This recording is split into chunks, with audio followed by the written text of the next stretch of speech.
bienvenue Matumo. Je rappelle que vous êtes militant du groupe Lucha, un mouvement civique de jeunes Congolais, et vous faites partie de la coalition Congo n'est pas à vendre. Vous attendiez ce rapport de l'IGF, vous le saluez, il était temps?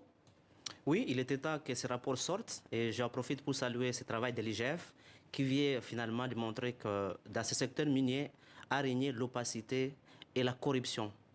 C'est pourquoi je pense que l'État congolais doit aller au bout de sa démarche à travers l'IGF.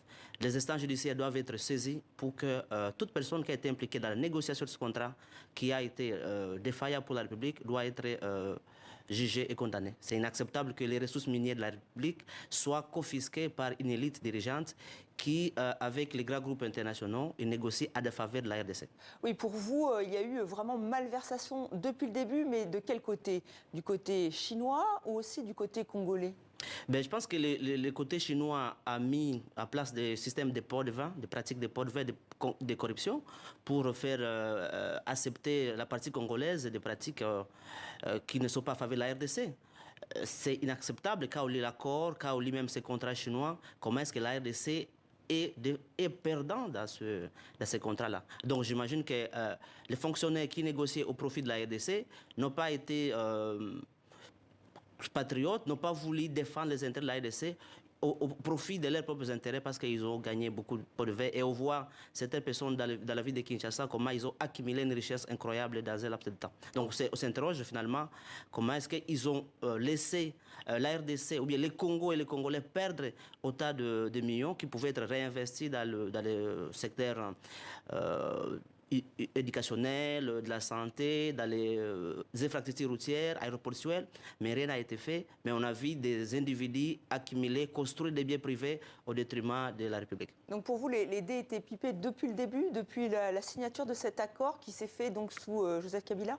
Mais oui, moi je le crois ici, parce que j'ai lu le rapport des litiers de 2021 qui a essayé quand même de démontrer comment est-ce que la partie congolaise a été a perdu des gens dans les négociations. Parce que les négociateurs congolais n'ont pas défendu les intérêts du Congo.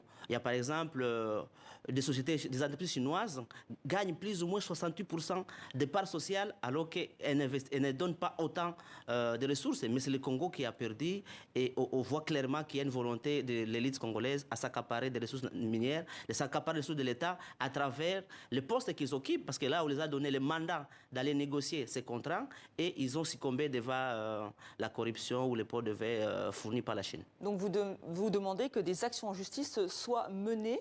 Est-ce que vous avez déjà enclenché ces procédures?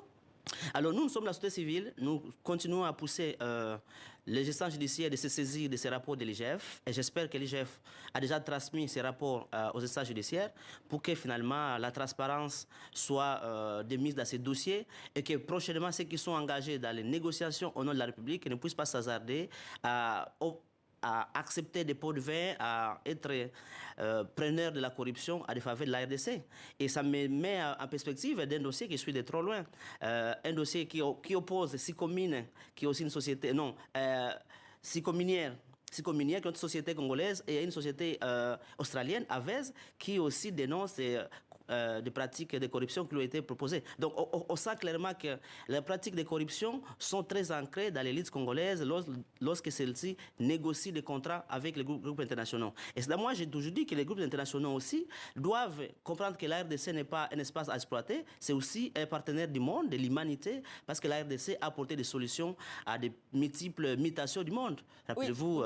Oui, mais pour vous, donc, c'est un signal fort qui est donné aujourd'hui avec ce rapport, avec les poursuites judiciaires qui pourraient suivre à tous les groupes internationaux, qu'ils soient américains, canadiens, chinois, de faire les choses, de faire des contrats en toute transparence et de vraiment d'être intègre de bout en bout. Vous pensez que ça va être suffisant? Je pense que c'est un début. Et nous soutenons cette approche-là et nous pensons que les instances judiciaires ne vont pas aussi succomber à la corruption parce que la justice congolaise connaît aussi un certain nombre de dysfonctionnements liés à beaucoup de variables, y compris la corruption. Et donc j'espère que les magistrats qui vont traiter ce dossier vont vraiment faire éclater la lumière et que les responsables à la fois congolais mais aussi chinois qui ont été impliqués dans ces corruptions, dans ces pratiques de port de vin, pourront être arrêtés et jugés. Et Ça sera, je suis confiant, je pense, et nous allons continuer à soutenir cette démarche-là et je pense que il est temps que la RDC montre un nouveau visage d'un pays qui veut attirer des investisseurs, mais qui respecte aussi la transparence dans la façon de négocier le contrat, et surtout que la population locale, à travers la société civile, doit s'impliquer aussi lors des négociations des contrats. Parce que...